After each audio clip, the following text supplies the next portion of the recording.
My parents banned my disabled 8-year-old daughter from the family reunion, saying she didn't belong. But when I arrived, I saw my sister's 2 kids running around. They deserve to be here more than your daughter, they said. So I made one call.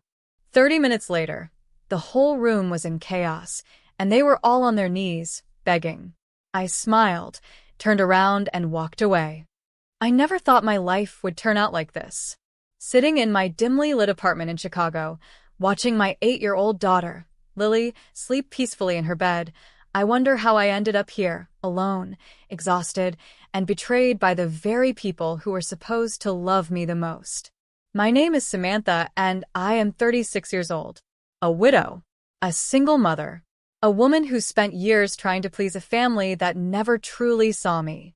My story isn't a happy one, but it's real. And if I've learned anything, it's that sometimes the people you trust the most are the ones who hurt you the deepest. It all started nearly 2 years ago, the day my husband, Ethan, died in a car accident. I remember the phone call vividly. It was early in the morning, just before I left for work. My phone rang, and when I saw an unknown number, I almost ignored it. But something told me to pick up. "Is this Mrs. Carter?" the voice on the other end asked. I gripped the phone tighter. "Yes, who is this?" There was a pause. Then, the words that shattered my world. "I'm calling from St. Joseph's Hospital. Your husband was involved in a severe car accident. I'm sorry, but he didn't make it." I don't remember much after that. Just the feeling of my legs giving out beneath me, my hands trembling, my heart racing. My world ended in that moment, and nothing has been the same since. The next few months were a blur. Funeral arrangements, paperwork, endless nights of crying. The only thing that kept me going was Lily. She had already been through so much, born with a condition that made movement difficult for her, requiring constant therapy. And now, she had lost her father. I couldn't fall apart. Not for myself, but for her. At first, I thought my parents would step in to support me. But I should have known better. They were too busy doting on my older sister, Olivia, and her 2 children. It had always been like that growing up. Olivia was their golden child, the perfect daughter, the one who could do no wrong. I was just there. "You'll be fine, Samantha. You've always been independent," my mother said dismissively a few days after Ethan's funeral. Fine? I had just lost my husband. My daughter had lost her father. And they expected me to carry on like nothing had happened? The only real support I had came from Margaret and Robert, Ethan's parents. They stepped in where my own family failed me. They picked up Lily from therapy when I had work, helped with groceries, and offered nothing but unconditional love. "You're not alone, sweetheart," Margaret told me one evening while she made dinner in my small kitchen. "We're here for you. Always." Her words warmed my heart, but they also highlighted a painful truth. Why did I feel more love from my in-laws than my own parents? Then came the money issue.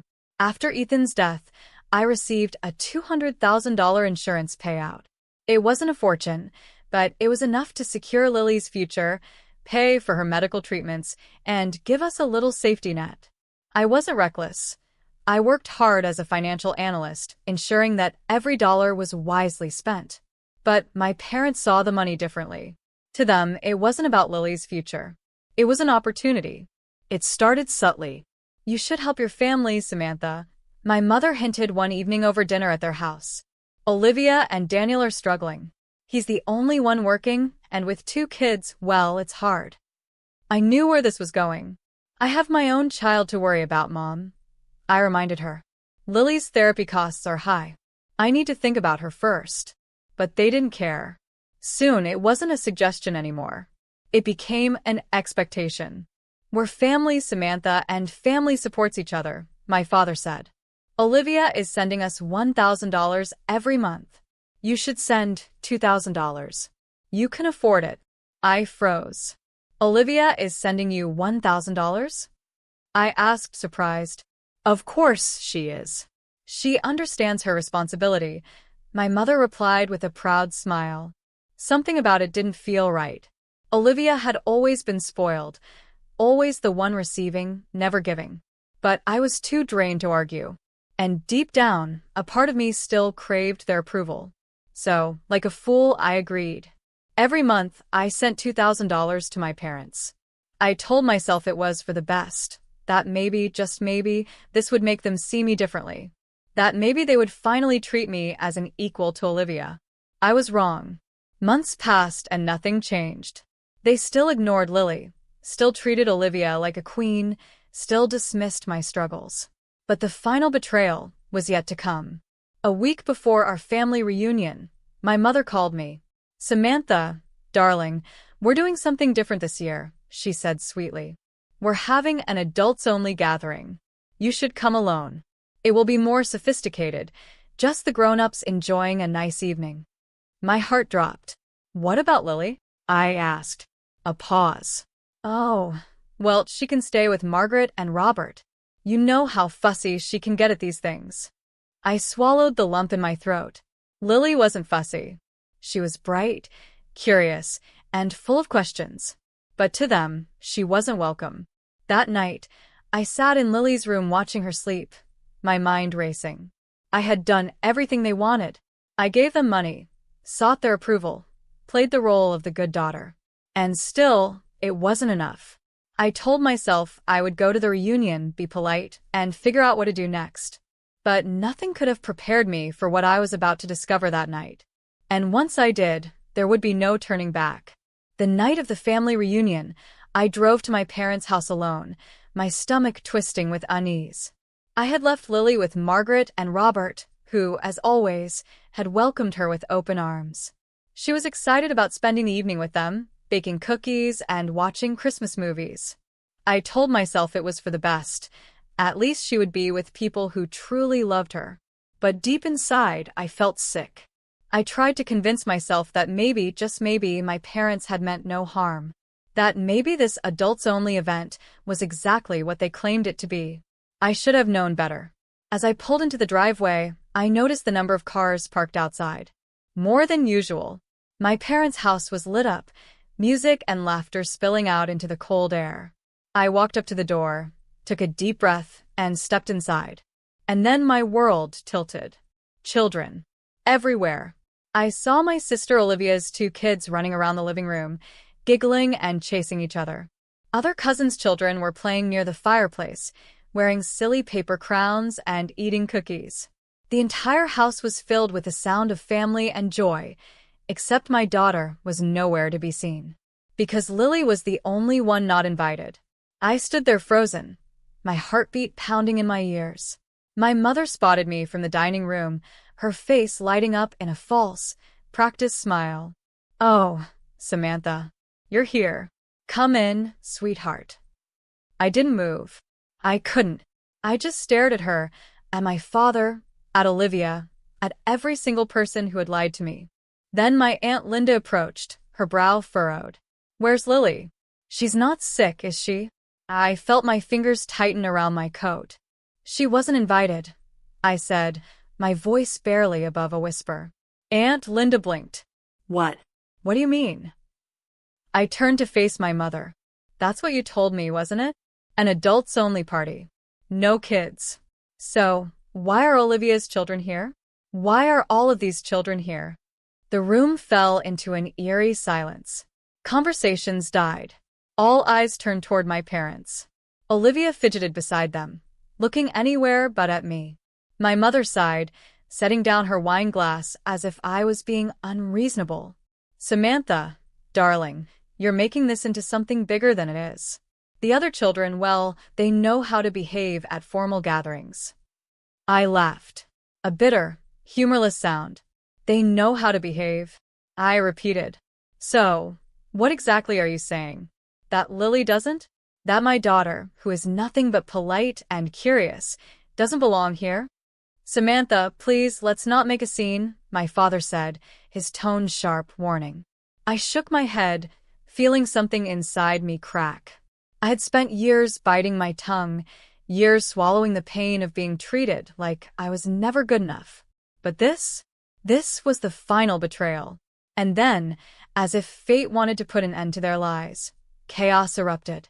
Olivia's youngest son grabbed a handful of deviled eggs and hurled them across the room, hitting his sister right in the chest.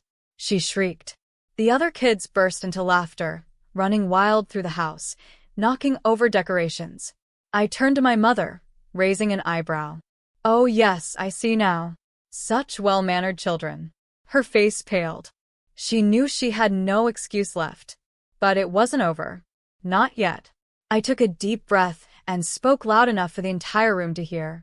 For months, I have been sending my parents $2,000 every single month because they told me that Olivia was contributing $1,000. I turned toward Olivia, whose face had gone ghost white. Isn't that right, Olivia? You've been helping them too, haven't you? She stammered, panicked. I meant to, but... You never sent them a single penny, did you? I cut her off. Gasps echoed through the room. Daniel, Olivia's husband, snapped his head toward her. Wait, what? What money? She opened her mouth, but no words came out. I turned to my parents. So let me get this straight. You manipulated me into thinking Olivia was contributing, just so I would send you more money? More gasps. My mother looked like she wanted the ground to swallow her. My father clenched his jaw, his face red with embarrassment. Daniel stood up abruptly, his voice filled with anger. Olivia, tell me this isn't true. You've been lying about sending money? Olivia shook her head furiously. They told me to say it. Mom and Dad said if Samantha thought I was helping too, she'd be more willing to send money. That was it. That was the moment everything shattered. I looked at my parents, the people who had raised me, the people who should have protected me. And all I saw was greed and shame. The room exploded with outrage. Relatives started whispering. Some openly expressed their disgust. Aunt Linda folded her arms, glaring at my mother. So, you've been treating Samantha like a bank account while excluding her daughter? That's sick. Uncle Henry's wife shook her head. And all this time, we thought Olivia was the generous one. Turns out, Samantha was the only one doing anything for this family. One by one, people began gathering their coats, their purses, their children. I'm not staying in this house another second, Uncle Henry said, shaking his head. A few others muttered in agreement, throwing my parents looks of disgust before heading for the door. But I wasn't done yet. I turned back to my parents. From this moment on, I will no longer be sending you any money. And I will no longer be part of this family. My mother gasped. Samantha, don't be ridiculous. Ridiculous? You lied to me. You manipulated me. You excluded my daughter from her own family. No. I'm done. And with that, I walked to the door, opened it, and stepped out into the cold night. I didn't look back. I didn't care if they called after me. All I knew was that for the first time in my life, I was free. But I also knew this wasn't over yet. They would try to fix this. They would try to pull me back in. And I was ready for whatever came next. I drove home that night with my hands gripping the steering wheel so tightly that my knuckles turned white. The cold Chicago air seeped through the cracks of my car windows, but I barely noticed it. My heart was still racing from what had just happened. The betrayal, the lies, the way my own family had used me like an ATM while casting my 8-year-old disabled daughter, Lily, aside like she was nothing. I had finally cut them off. I had finally stood up for myself. But why did I still feel that ache in my chest? When I pulled up to Margaret and Robert's house, I took a deep breath before stepping inside. The moment I opened the door, I was greeted by the smell of freshly baked cookies and the warm sound of Lily's laughter. She was sitting at the kitchen table with Margaret, covered in flour, her small hands rolling out dough. "Mommy," she squealed when she saw me. She reached for me, her bright eyes filled with joy. "We made gingerbread cookies. Want to try one?" I forced a smile, swallowing back the emotions threatening to break free. "Of course, sweetheart." As I sat down, Robert handed me a cup of tea and gave me a knowing look. "Rough night." I let out a long sigh, staring into my cup. Worse than I imagined. Margaret sat down across from me, gently wiping flour from Lily's cheek. "Tell us everything." So I did. I told them about the lie my parents had spun about Olivia sending them money, about how they tricked me into paying them $2,000 a month, about how they deliberately excluded Lily from the reunion while letting every other child attend. By the time I finished, Margaret was shaking her head in disbelief, and Robert's jaw was clenched. "They've never deserved you, Samantha," Margaret said softly. "And they sure as hell don't deserve Lily." I nodded, but there was something else gnawing at me. "It's not just about the money," I admitted. "I spent my whole life trying to be enough for them. But no matter what I did, it was never enough. Olivia was always the favorite. I kept hoping that if I just did what they wanted, if I just worked harder, they'd finally see me. But they never did." Robert placed a hand on my shoulder. "You don't have to prove anything to them anymore. You have a real family right here." I looked at Lily, happily munching on her cookie, unaware of the storm raging in my heart. He was right. Margaret and Robert had done more for me and Lily than my own parents ever had. But just as I was starting to feel some sense of peace, my phone buzzed. It was my mother. I stared at the screen, my hands trembling. "She's already calling," I muttered. Margaret raised an eyebrow. "Are you going to answer?" I exhaled and pressed decline. But she didn't stop. The texts started flooding in. First from my mother, then my father, then Olivia. Each one trying to justify their actions. "Mom, Samantha, let's be reasonable. You overreacted. We can talk about this. Dad, you humiliated us tonight. You embarrassed your family. That wasn't necessary. Olivia, you've always been so dramatic, Sam. You act like the victim when we're all struggling. Can't you just let it go?" I clenched my jaw and shut my phone off. "They don't get it," I whispered. Robert sighed. "They never will." For the first time in my life, I stopped waiting for an apology that would never come. The next few days were quiet. Too quiet. I had expected my parents to keep calling, to keep trying to reel me back in. But suddenly, there was nothing. Then, exactly a week later, the silence broke. I was helping Lily with her math homework when the doorbell rang. I peered through the peephole and felt my stomach twist. Mom and Dad, standing on my porch, holding a large, beautifully wrapped package. I hesitated for a moment before opening the door. But I didn't step aside. I stayed firmly in the doorway, blocking their entrance. "Hello, Samantha," Mom said, her voice too sweet, too forced. "We wanted to talk." Dad held out the gift. "It's for Lily. We thought she'd like it." I didn't take it. Instead, I crossed my arms. "What do you want?" My mother let out a dramatic sigh. "We know we made mistakes, sweetheart. We didn't handle things well. But we're still family. We love you." I scoffed. "You love me?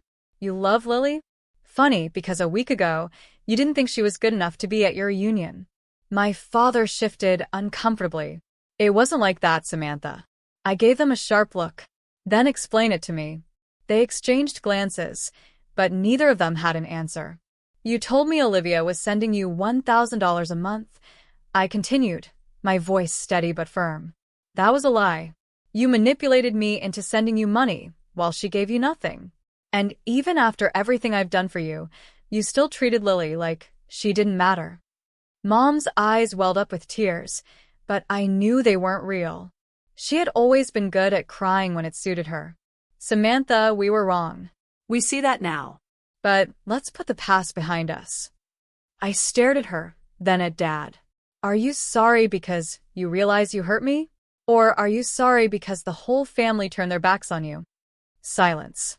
I already knew the answer. I stepped back, gripping the edge of the door. "I don't believe you.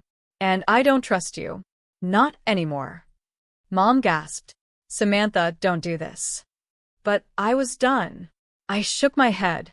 "No. Family doesn't manipulate each other. Family doesn't treat one child like they're disposable while worshiping the other. What you did, that's not family." Dad looked away, defeated. Mom still stood there, looking desperate. "Please," she whispered.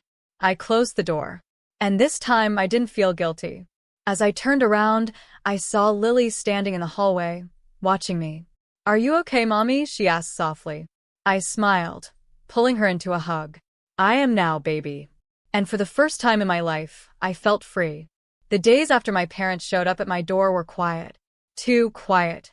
The calls stopped. The messages stopped. It was like they had disappeared from my life overnight. I knew it wasn't because they had suddenly realized their mistakes or felt remorse for what they had done. No, it was because they had lost their power over me. They knew I wasn't going to cave this time. And without the control they once had, without my money, they had nothing left to say. I expected to feel empty, maybe even sad. But I didn't. I felt lighter, like a weight had been lifted off my chest. Lily and I settled into a peaceful routine. I went to work, picked her up from school, helped her with therapy, and spent our evenings cooking dinner together or watching movies. Margaret and Robert continued to be our safe place, always there when we needed them. They never asked for anything in return, never made me feel like I had to earn their love. One Sunday afternoon, Aunt Linda called. "I just wanted to check in on you," she said. "See how you're holding up." "I'm okay," I told her honestly. "Better than I expected." She hesitated before speaking again. "You might want to hear what happened after you shut the door on your parents." I leaned against the kitchen counter. "What do you mean?" "After you left the reunion, it all fell apart," she said. "People were disgusted. They couldn't believe how your parents treated you, how they used you for money and excluded Lily. Uncle Henry, his wife, and even some of the cousins left immediately. It was like a switch flipped, and suddenly, everyone saw them for who they really were." I stayed quiet, absorbing her words. "But that's not the best part," Aunt Linda continued. "Daniel packed up the kids that night and took them to his parents' house. He was furious when he found out Olivia had been lying about sending money. I heard through the grapevine that he's staying there indefinitely, thinking about his marriage." I exhaled slowly. So Olivia's perfect life wasn't so perfect anymore. "Your parents have been trying to do damage control," she added, a hint of amusement in her voice. "Calling family members, trying to spin the story, but no one's buying it. Their golden reputation? It's gone." I closed my eyes, feeling a strange mix of relief and finality. It wasn't that I wanted revenge. It wasn't about making them suffer. I just wanted the truth to come out. I wanted people to finally see what I had lived through my entire life.